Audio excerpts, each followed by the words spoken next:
What if your identity, your ethnicity, became the reason for your persecution?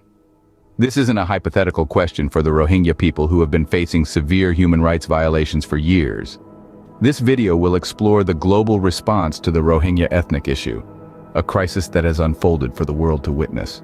Our journey begins in the year 2012, when sectarian violence erupted in Myanmar, forcing thousands of Rohingya to flee to neighboring countries. Bangladesh, as the closest neighbor, was the first to respond.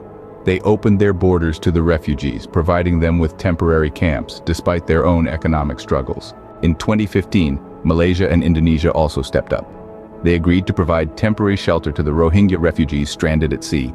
Their compassion was a beacon of hope amidst the dire circumstances. Fast forward to 2017, the crisis escalated. This time, the world could no longer ignore the issue.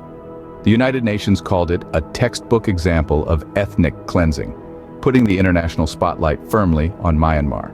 Canada took a stand, stripping Myanmar's leader, Aung San Suu Kyi, of her honorary citizenship due to her silence on the issue. The United Kingdom suspended its training program with the Myanmar military, sending a clear message of disapproval. In the same year, the United States imposed sanctions on the Myanmar military leaders responsible for the human rights abuses against the Rohingya. They also provided substantial humanitarian aid to support the refugees.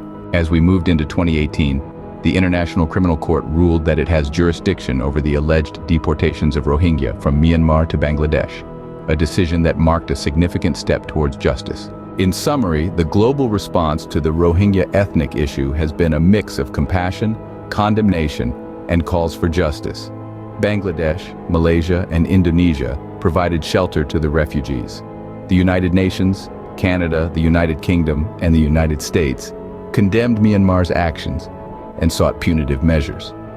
Lastly, the International Criminal Court stepped in, opening the door for legal action against those responsible for the crisis. Yet the plight of the Rohingya continues.